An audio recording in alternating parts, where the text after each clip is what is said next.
Thank you, President Dean, for the kind remarks.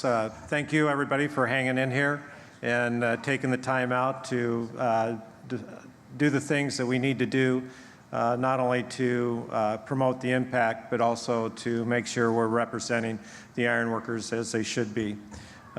My task today is to go over the KPIs, the key performance indicators. This is a program that's been going on since 2007.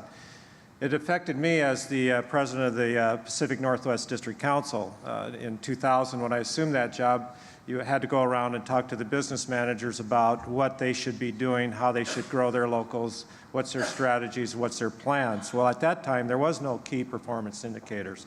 When General President Emeritus Joe Hunt decided that we needed to have some structure, and then General President Emeritus Walter Wise continued that strategy both in 2007, that we needed some way to communicate when we had our leadership talk about what you should be doing with your local unions. And the KPI, key performance indicator, came about in 2007 and had been a great tool for that relationship between the district council presidents and the local unions, and how they go about talking about issues at the local union level. And then it's grown into what it is today, is really the business model. But I wanted to take it back a little bit to say that it is really the ironworkers' original business model. And since that time, obviously it's grown. It's stayed pretty consistent until recently at the last convention in 2016, when we changed the KPIs, the Golden Eagle Award, to the George Kratzer Acknowledgment of Excellence. And from 2016 forward, that's what this award will be called.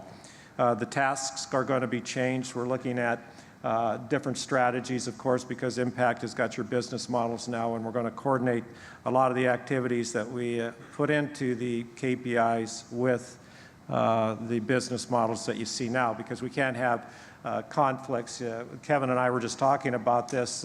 Why do we get a 43% rating when we're talking about industrial info and Dodge, which is something that's been apart, I think, for probably almost 10 years. So there's pieces of here we're not linking up with how we're communicating. And then at the end of the week, we're going to have leadership training through FMI. We're taking a next step in how we groom our leadership, so that message not only comes to you guys through your local union, it comes from us, but there's a chain of consistency in the communication and our strategies going forward. So, and that brings us back to why I'm up here and talking about the KPIs. And they're really designed to improve the ability of the local unions to respond to the tremendous growth opportunities, and also to achieve throughout the ironworker industry. It's not good just to have one local. You've got to do it across the country, especially when we have the opportunities that we have now, and it's projected at some point somewhere around $1.2 trillion. So also in upholding the roles of the leadership and the goals and the plans these things are essential for maintaining the ongoing success of the ironworker organization, and then also, again, part of our strategy. And the task with the KPIs has always been is that you need to score a perfect score to get the award.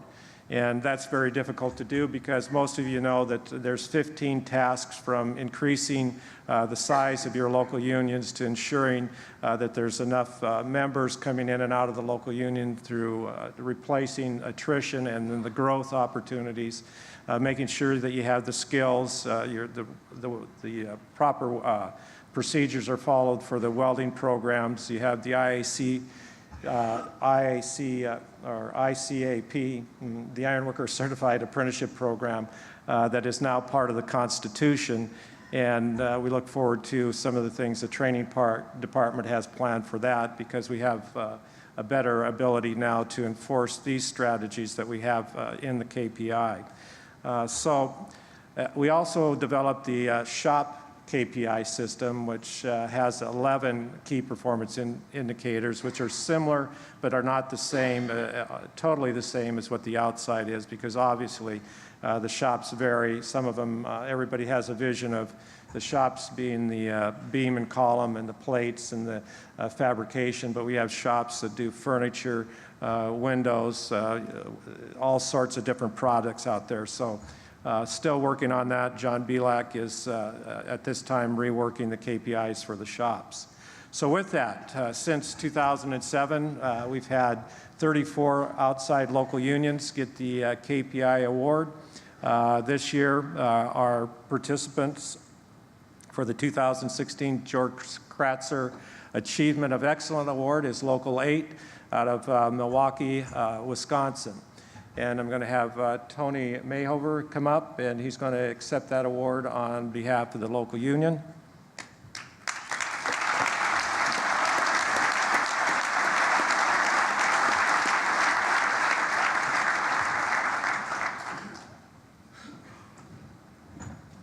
Congratulations, Tony, and I'll have you introduce the rest of your staff and your team. I want to go over how difficult this task was for them because, as we said before, you have to have a 10 in all 15 of the strategies. And in 2014, Local 8 had 7. 2015, they had 10 of the 15. And at that point, it kind of becomes very difficult. This is where the real work happens, is when you get to a point where you're just about there, but getting over that hurdle almost takes the same amount of energy it took you to get to that 10. And so they were able to do that, and I'll let Tony describe how they did that to the group here today. Thank you, everybody. Thank you, Ron. Thank you, Eric. This is a great honor and privilege on behalf of Local 8. I'd like to thank our membership. Without them, this obviously wouldn't be possible. I'd like to thank our business agents, Brent Grensevich, Tim Roman, and Brian McCambridge. They do an outstanding job defending our craft jurisdiction and maintaining peace and harmony on the job sites. They also work hand in hand with our organizing department. Through our organizing efforts, currently today we have over 250 apprentices, trainees, and probationary members new to our local. Now I have to thank our apprenticeship coordinator, Mr. Rich Hansen. Training 250 brand new people to the industry is not an easy task. He's done an outstanding job. Just this year alone, we've started a new program where we're doing block training for welding. And within a one and a half month period, he's trained over 34 brand new welders to the industry. Finally, I'd like to say that one of the things that comes up in key performance indicators is our finances. 3 years ago, Local 8 wasn't exactly doing very well with our finances. Today, as of the first of this year, we've cleared just over $3 million in our general fund, which is a 7.5% increase from where we were 3 years ago. Finally, I'd like to thank our regional advisory board from director from Impact, Mr. Zach Gorman. Mr. Zach Gorman, along with myself and the rest of my staff, developed a 3-year business plan specific to Local 8, which you've heard Eric Dean talking about that for the better part of the morning. This business plan goes over the past 3 years of where we were. It talks about where we are today, and it talks about how we're going to succeed in the future. Without this business plan, I think the outcome and the direction that the rest of my staff have wouldn't have been as clear. Now I know it's clear, and we're all looking forward to having a successful future. Thank you very much.